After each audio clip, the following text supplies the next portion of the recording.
Messy నామునకు మహిమ కలుగును గాక. మీ అందరికీ షలోం. దైవ సేవకుని చూసినప్పుడు మనుషులకి రెండు రకాల అభిప్రాయాలు కలుగుతాయి. ఒకటి, రక్షించబడే వారికి దైవ సేవకుడు ఒక రకంగా కనిపిస్తాడు, నాశనం అయ్యే వాడికి ఒక దైవ సేవకుడు ఇంకో రకంగా కనిపిస్తుంటాడు. అలాగే దేవుని బిడ్డలకి ఒక దైవ సేవకుడు ఒక రకంగా కనిపిస్తాడు, సాతాన్ సంబంధుడికి ఒక రకంగా కనిపిస్తుంటాడు. ఉదాహరణకి ఏలియా ప్రవక్తను తీసుకుందాం. ఏలియా ప్రవక్తను చూడగానే విధవరాలు ఏమందంటే దైవజనుడా అంది. దైవజనుడా అంది. ఎందుకనండి? ఆ విధవరాలకి తెలుసు ఆయన ఒక దైవసేవకుడని, దైవజనుడిని. అయితే ఆహాబు రాజు చూడగానే ఏమన్నాడంటే నా పగవాడా అన్నాడు. నా పగవాడా అన్నాడు. నా పగవాడా అంటే ఆయన చూడగా ఆయనకి ఏం పుట్టింది? పగవాడు, శత్రువు అనే అభిప్రాయం కలిగింది.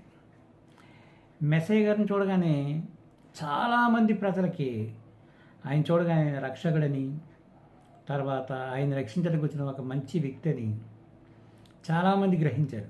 కానీ అదే మెస్సయ్యని చూడగా చాలామంది దుష్టులు వాళ్ళకి రకరకాలుగా కనిపించాడు. తాగుబోతుగా కనిపించాడు, తిట్టుబోతుగా కనిపించాడు, అక్రమకారుడిగా కనిపించాడు, మతి చెల్లించిన వాడిగా కనిపించాడు. ఇలాగ రకరకాలుగా ఆయన యొక్క శత్రువులు ఆయన్ని అభివర్ణించారు. అలాగే మోషేని చూడగానే ఇశ్రాయేలు ప్రజలు చాలా సంతోషపడ్డారు. కానీ ఫరో సేవకులు ఏమన్నా తెలుసా? వీడు ఎంతకాలం మనకి ఊరిగా ఉంటాడన్నారు. అంటే మోషేని చూడగానే ఇశ్రాయేలు ప్రజలకున్న ఆనందం ఈ ఫరో సేవకులకు కనిపించలేదు. ఈ ఫరో సేవకులు ఏమన్నారంటే వీడు ఎంతకాలం మనకి ఊరిగా ఉంటాడు అని అడిగారు.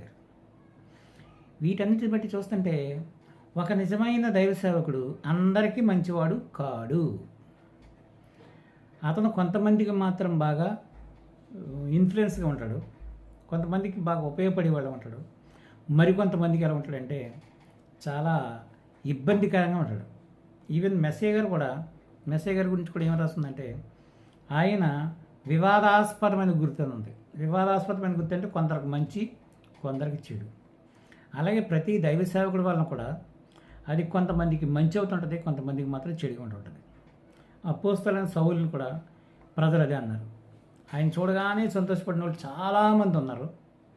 ఆయన కొరకు ప్రాణం ఇవ్వడానికి కూడా ఎదుర్కొని వచ్చిన వాళ్ళు చాలామంది ఉన్నారు. ఆయన చూడగానే వీడు పీడ వంటి వాడు, ఎలాంటి వాడు బ్రతకూడదు, ఇలాంటి వాడు చచ్చిపోతేనే మంచిది అని చెప్పేసి ఈయన వదరబోతని ఇలాగ రకరకాల పేర్లు పెట్టి ఆయన్ని హింసించిన వాళ్ళు ఉన్నారు. రకరకాల ఉన్నతమైన పేర్లు పెట్టి సత్కరించిన వాళ్ళు కూడా ఉన్నారు. నేను ఎందుకు ఈ విషయాలు చెప్తున్నానంటే ఒక దైవ సేవకుడు అందరికీ మంచివాడు కాడు. మళ్ళీ రిపీట్ చేసి చెప్తాను కదండి ఒక మాట.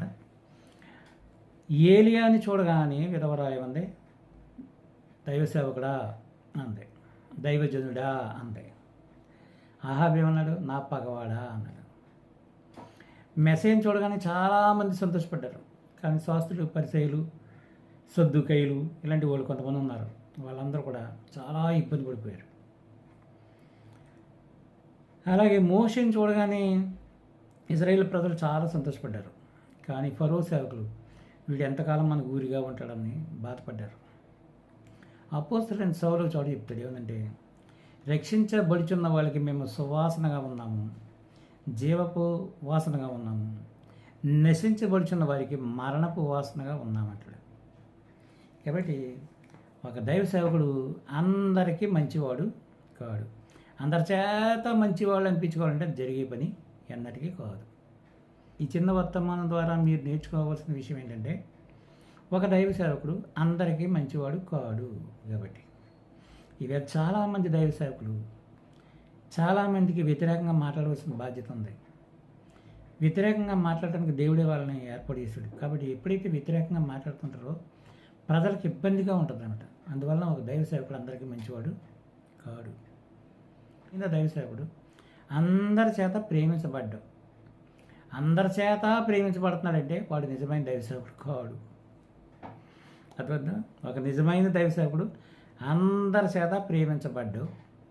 ఒకవేళ అందరి చేత ప్రేమించబడిపోతున్నాడంటే వాడు నిజమైన దైవ సేవకుడు కాడు. ఎందుకంటే దేవునికి శత్రువు సాతాను ఎలాగైతే ఉందో దైవ సేవకులకు కూడా సాతాను శత్రువు ఉంటారు. దైవ సేవకులకి సాతాను సంబంధాలు అందరూ కూడా శత్రువుగానే ఉంటారు. అయినా దైవ సేవకుడు సాతాను సంబంధం అందరూ శత్రువుగానే కనిపిస్తూ ఉంటాడు. అర్థమైనా? నిజమాడినందునే నేను మీకు శత్రువుని అయితే నా అంటాడు అపోస్తలుడైన సౌలు. కాబట్టి కొందరికి జీవపు వాసనగా ఉంటాము, కొందరికి మరణపు వాసనగా ఉంటాం. దైవ సేవకులు ఎలా ఉంటారు? కొందరికి జీవపు వాసన, మరి కొందరికి మరణపు వాసన. ఓకే, సెలవు.